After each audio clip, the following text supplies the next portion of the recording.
మన పొరుగున ఉన్న శ్రీలంకలో ఈ నెల 21న అధ్యక్ష ఎన్నికలు జరగనున్నాయి. ఈ ప్రెసిడెన్షియల్ పోల్లో మార్కిస్ట్ పార్టీకి చెందిన అనురాగ్ దిశానాయకే రేసులో దూసుకుపోతున్నారు. జనతా విముక్తి పెరుమాన్కు చెందిన దిశానాయకే పార్టీ గతంలో శ్రీలంకలో ప్రభుత్వాన్ని కూల్చడానికి పలుమార్లు హింసాత్మక చర్యలకు పాల్పడింది. అదే పార్టీ ప్రస్తుతం అధికారం హస్తగతం చేసుకోబోతోందన్న టాక్ శ్రీలంకలో వినిపిస్తోంది. శ్రీలంక అధ్యక్ష ఎన్నికల గురించి స్పెషల్ స్టోరీలో మరింత సమాచారం తెలుసుకుందాం.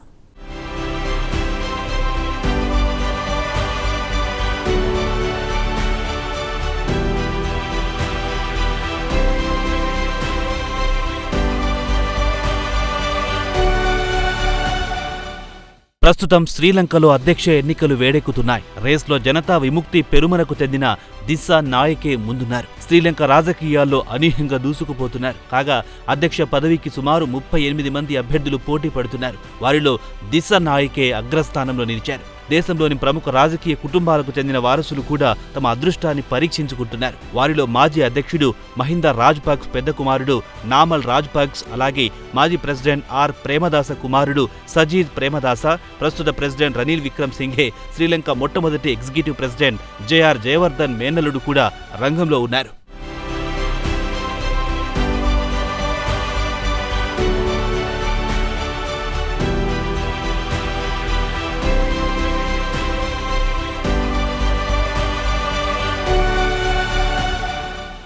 వీరందరితో పోల్చుకుంటే జనతా విముక్తి పెరమున అగ్రస్థానంలో నిలిచింది.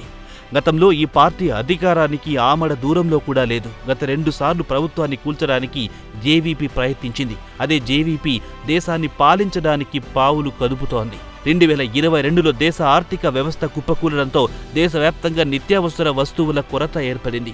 ద్రవ్యోల్బణం విపరీతంగా పెరిగిపోయింది. అటు తర్వాత యావత్ దేశంలో పెద్ద ఎత్తున ఉద్యమం కొనసాగింది.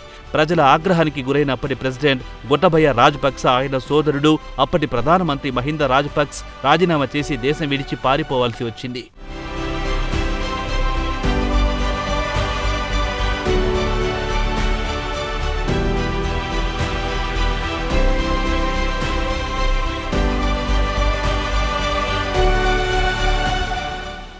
అయితే అప్పటి ప్రజా ఉద్యమానికి ఏ రాజకీయ పార్టీ అధికారికంగా తాము నాయకత్వం వహించామని ప్రకటించలేదు. అయితే ఈ ఉద్యమంలో జేవీపీ కీలక పాత్ర పోషించింది. రోజువారీ నిరసనలు, కొలంబో నగరంలో టెంట్లు వేయడం, సమ్మెను ముందు నిర్వహించింది మాత్రం జేవీపీనే. దేశం నుంచి రాజపక్స్ సోదరులు పారిపోయిన తర్వాత ఏర్పడిన శూన్యతను జేవీపీ తమకు అనుకూలంగా మలుచుకుంది. జేవీపీ కూడా సామాజిక న్యాయం, అవినీతి రహిత పాలన గురించి పెద్ద ఎత్తున ప్రచారం చేసింది. దీంతో దేశంలో జేవీపీ అతిపెద్ద రాజకీయ శక్తిగా ఎదిగింది.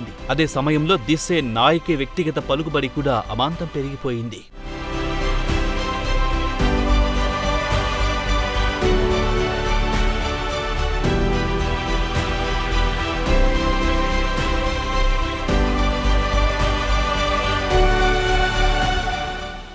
ప్రజలు కూడా దిశానాయక్ను నిజాయితీపరుడని ప్రశంసిస్తుంటారు. అవినీతిని అంతం చేస్తానని హామీ ఇచ్చాడంటే ఆయన చేయగలడు. నిజాయితీపరుడైన రాజకీయ నాయకుడని శ్రీలంకలోని సాధారణ ప్రజలు ఆయనను ప్రశంసిస్తుంటారు. కొలంబోకు సుమారు 177 కిలోమీటర్ల దూరంలో అనురాధపూర్ జిల్లాలో ఓ గ్రామీణ ప్రాంతంలో మధ్యతరగతి కుటుంబంలో జన్మించాడు. యూనివర్సిటీ ఆఫ్ కెలానియా నుంచి సైన్స్ గ్రాడ్యుయేట్లో డిగ్రీ సాధించారు. స్కూల్లో చదివే రోజుల్లో నుంచి ఆయన జేవీపీ కార్యక్రమాల్లో చురుకుగా పాల్గొనేవాడు.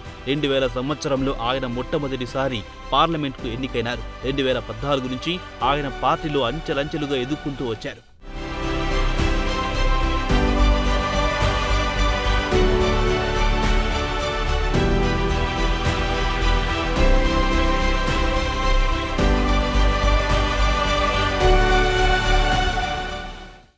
(1971) అటు తర్వాత 1980 చివర్లో మార్కిస్టు పార్టీ భావజాలం కలిగిన జేవీపీ ప్రభుత్వంపై సాయుధ తిరుగుబాటు చేసింది.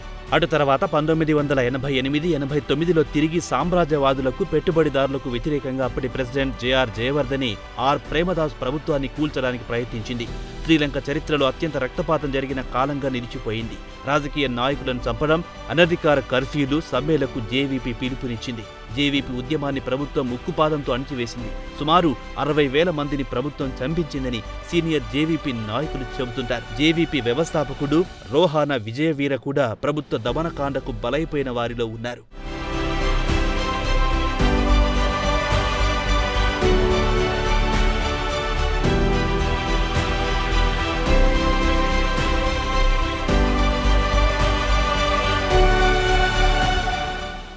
ప్రభుత్వంపై తిరుగుబాటు విఫలం కావడంతో తర్వాత దిస్సే నాయక్ను జేవీపీ పొలిటికల్ బ్యూరో చీఫ్గా ఎంపిక చేసింది. అటు తర్వాత జేవీపీ హింసా మార్గాన్ని వదిలేసి ప్రజాస్వామ్యబద్ధంగా అధికారాన్ని హస్తగతం చేసుకోవాలని నిర్ణయానికి వచ్చింది.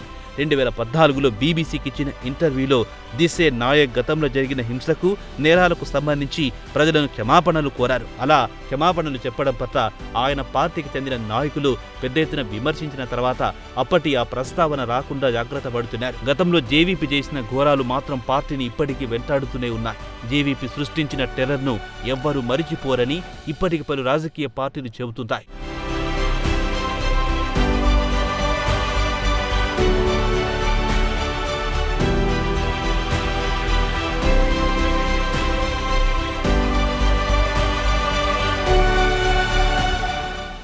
ఈ ఏడాది ఫిబ్రవరిలో అనురాగ్ కుమార దిస్సే నాయకే న్యూఢిల్లీకి వచ్చారు. విదేశాంగ మంత్రితో పాటు జాతీయ భద్రతా సలహాదారుడు అజిత్ దోవల్ సీనియర్ డిప్లొమాట్తో భేటీ అయ్యారు. 2 ఏళ్ల క్రితం సంక్షోభంలో కూరుకుపోయినప్పుడు శ్రీలంకను ఆదుకుంది ఇండియానే. అయితే మార్కిస్టు భావజాలం కలిగిన జేవీపీ చైనాతో కూడా అత్యంత సన్నిహిత సంబంధాలు నేర్పుతోంది. మరి దిస్సే నాయకే ఇటు ఇండియా అటు చైనాతో సంబంధాలను ఎలా బ్యాలెన్స్ చేస్తారో వేచి చూడాల్సిందే.